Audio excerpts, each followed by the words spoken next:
Why is the truth so important? You have to have the truth to have a starting point. And your true self is found in that very uncomfortable zone. We all look for toughness. We all want it, but we look for it in a comfortable environment. You will not find toughness in a comfortable environment. Those of you who are listening to this, you will not find it. The only way you find it is to drown yourself in a position where you're just out of sorts, where you can't swim and you're drowning. You're drowning. And you say, you know what, man? Dad. Once you come face to face with who you are, you have a starting point. It's in our head saying, you know what, man? Dude, you're not doing shit. You're wasting a bunch of percentage here. In this other 80% is suffering, pain, failure, self-doubt, darkness, and then a whole bunch of light. But to get to this light, you gotta go through all of this shit. You're not succeeding, you're not achieving. It's because you're afraid to go in that dark place to find yourself. You're setting goals you know you can reach. And when you do that, that fear, that insecurity, that doubt, that's where you grow. You must always set goals that you think you cannot achieve. And in there you get better. When that alarm clock goes off at 4 or 5 in the morning, your mind says no. You just say, this is what we do. It's what we do now.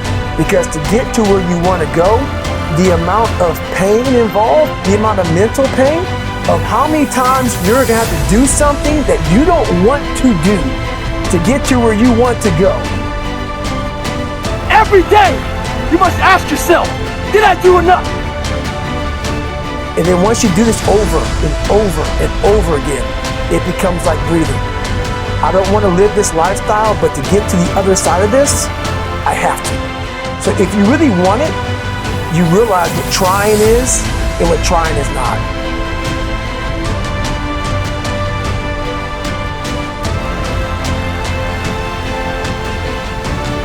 Your brain is the most powerful weapon in the world. Once you put away your phones and your computers and all that shit we have nowadays,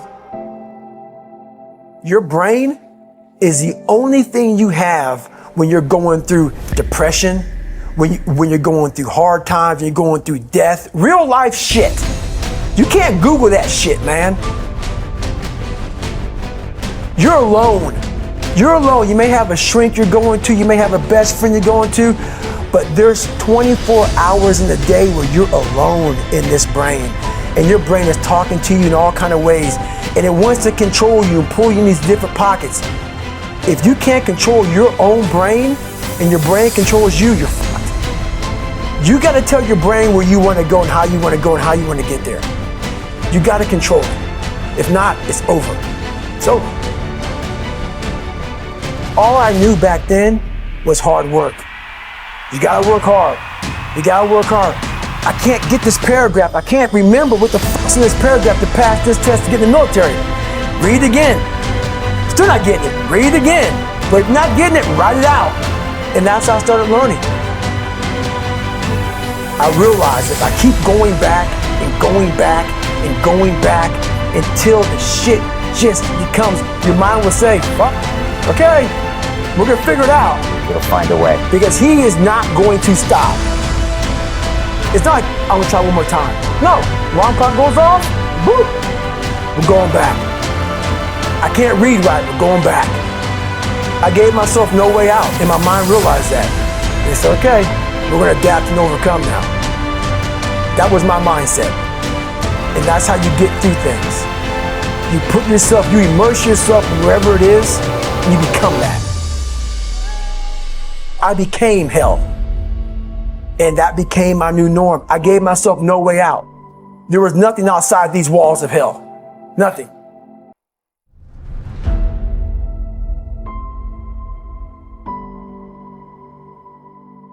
I watched this segment on TV about these guys going through Navy SEAL training. And I couldn't even, I wasn't a great swimmer. I was afraid of the water, all this crap, man.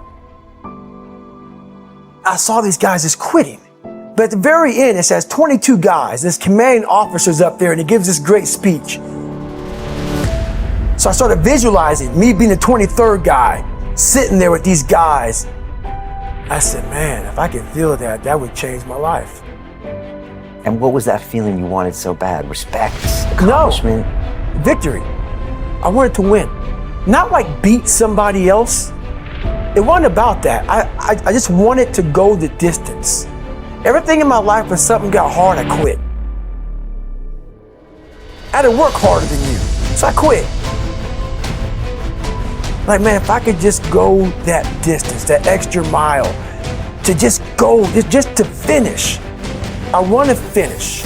I want to feel victory. And victory for me wasn't winning, it was just finishing. So I said, you know what? If I could feel like these guys feel, it would change my life. And literally, I started feeling victory just by putting myself in the battle.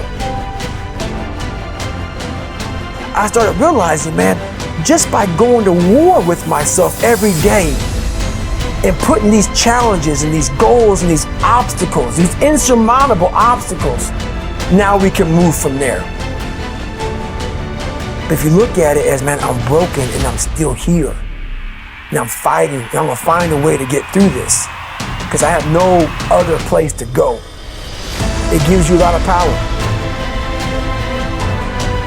And no one really finds himself without going through trials, tribulations, suffering, accountability.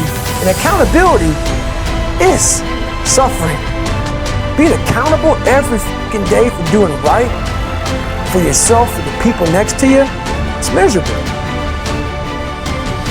The more I do this, the more I gain confidence.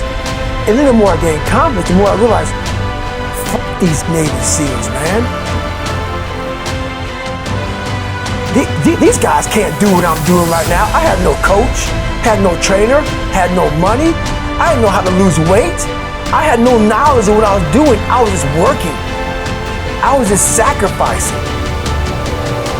But I would have never found these tools if I didn't put myself in a very uncomfortable place. And your true self is found in that very uncomfortable zone. That's where he came from. He came from all these fucked up obstacles, and now he's there. So everybody goes, how do you do that? You know exactly how to do that.